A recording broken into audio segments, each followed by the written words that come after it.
अवध के आखिरी नवाब और अवध के जाने आलम नवाब वाजिद अली शाह भी राम भक्त थे। इसका प्रमाण यहीं से मिलता है कि उन्होंने अपने शासन काल में अयोध्या की मशहूर मंदिर हनुमानगढ़ी पर कब्जा रोका था। 1855 के अंदर दो मौलवीज, एक शिया और एक सुन्नी। शिया मौलवी का नाम था अमीर अली। वो कुछ लोग कहते हैं रायबरेली का रहने वाला था, कुछ का कहना अमेठी का। तो अमेठी और रायबरेली आसपास ही हैं, अगल बगल हैं दोनों लोग। तो वहाँ का उसका नाम अमीर अली ने शिया था, और सुन्नी का जो मौलवी था वो यहाँ पर जो फिरंगी महल है, शिया इंस्टीट्यूट ऑफ थियोलॉजी, जो कि पूरे हिंदुस्तान में फेमस है शिया के बीच में, उनका जो मौलवी था उसका नाम था मौलवी अब्दुल रज़ाक। इन दोनों ने मिलकर जो था एक जिहाद का नारा बुलंद करा, और इन्होंने कहा कि हम लोग यहाँ से जाएंगे और अयोध्या के अंदर जो हनुमानगढ़ी है, तो हनुमानगढ़ी के ऊपर फोर्सफुली कब्जा कर लेंगे।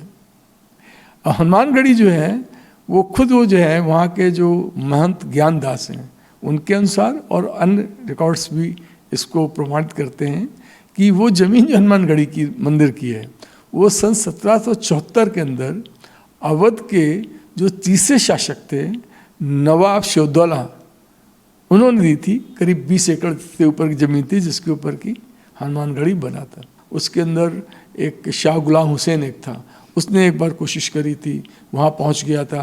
तो उसके वहाँ उस समय नवाब वाजिद अली शाह ने यहाँ से अपना राजा मान सिंह को, उसके बाद में जो कैप्टन अलेक्जेंडर और को, और वो नाजिम जो था आगा खां, उसको भेजा था कि जाके समझौता। तो समझौता हो गया था, लेकिन उसके बाद भी ये दोनों अमीर अली और अब्दुल रज़ाक जो थे वहाँ पर उन्होंने जाने के लिए जिहाद का नारा दे दिया।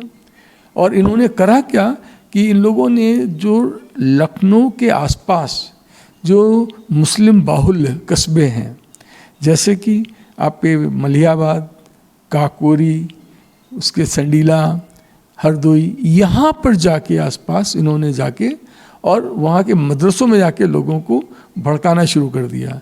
तो इसका मतलब निकला कि इनके काफ़ी फॉलोअर्स हो गए, और सब लोगों ने इन्होंने डिसाइड किया कि हम लोग जाएंगे। करीब 500 करीब फॉलोअर हो गए थे। ये बात जब नवाब वाजिद अली शाह को पता लगती है, जो कि अपनी धर्मनिरपेक्षता के लिए आज भी जाने जाते हैं, तो उन्होंने अपने वज़ीर अली नकी खां से कहा कि भाई इसको रोको।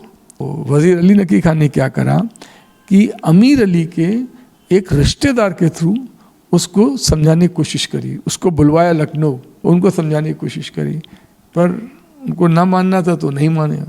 अब जब नहीं माने तो अब क्या करें, और वो अपने तमाम साथियों के साथ यहाँ से उसने कूच कर दिया अयोध्या की तरफ।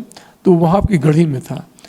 तो उन्होंने दो लोगों को यहाँ भेजा, एक मीर सफदर को भेजा और एक रमज़ान अली खां को भेजा, दो लोगों को समझाने के लिए कि भैया इनको समझाइए। और मज़े की बात आप ये देखिए कि उसने बजाय समझने के उन दोनों को अरेस्ट कर लिया।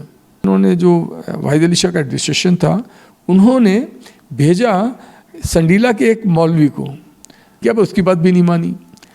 जब उसकी बात भी नहीं मानी तो उसके बाद में अली नकी खां ने 21 मौलवियों की एक टीम, जिसका लीडर थे मौलवी सादुल्ला, उनको भेजा इसको समझाने के लिए कि भाई जाओ और इनको समझाओ।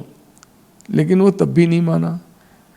और इनकी जब फौज चल रही थी, अमीर अली जब जा रहा था अपने फॉलोअर्स के साथ, और इसके फॉलोअर्स सब खत्म होते चले गए मुश्किल, क्योंकि अमीर अली नहीं मान रहा था, पर उसके फॉलोअर्स जो सुन रहे थे वो इनसे कन्विंस हो गए थे। तो वो लोग अमीर अली को छोड़ के जाने लगे थे। बाद में करीब 70 लोग बचे थे खाली। ये लोग जब जा रहे थे, तो जब सतरिक में ये था, तो वाहिद अली की फ़ौज में कैप्टन अलेक्जेंडर और था और तमाम लोग थे। तो इन्होंने, और वाहिद अली की खुद की फ़ौज थी, और कैप्टन अलेक्जेंडर और तो खैर ब्रिटिश आर्मी में था। तो ये लोग जब वहाँ पर जाते हैं तो ये लोग सतरिक में जाके सतरिक की गढ़ी को घेर लेते हैं जिसके अंदर की रुका होता है। तो वहाँ से जो था ये भाग जाता है, अमीर अली भाग के पहुँच जाता है, जाके दरियाबाद चला जाता है। लखनऊ के जो शिया स्कूल ऑफ थियोलॉजी है और एक है सुन्नी स्कूल ऑफ थियोलॉजी, तो इन दोनों के हेड लोगों ने, मौलवीज ने, ये जो सो कॉल्ड तथाकथित जिहाद का नारा अमीर अली ने, अब्दुल रज़ाक ने दिया था, उसके अगेंस्ट फतवा इशू कर दिया। तो दोनों धर्मगुरुओं ने भी इसको धर्म के विरुद्ध कह दिया, यानी कि जिहाद के विरुद्ध फतवा इशू हो गया। उसके बाद भी बढ़ता रहा, अंततः और कोई उपाय ना देख के जो नौवैद अली शाह की फौज थी उसने इनको मार दिया, अमीर अली मारा गया। तो ऐसी और दिलचस्प जानकारी के जुड़े मेरे साथ, मैं लखनऊ से अंजलि सिंह राजपूत।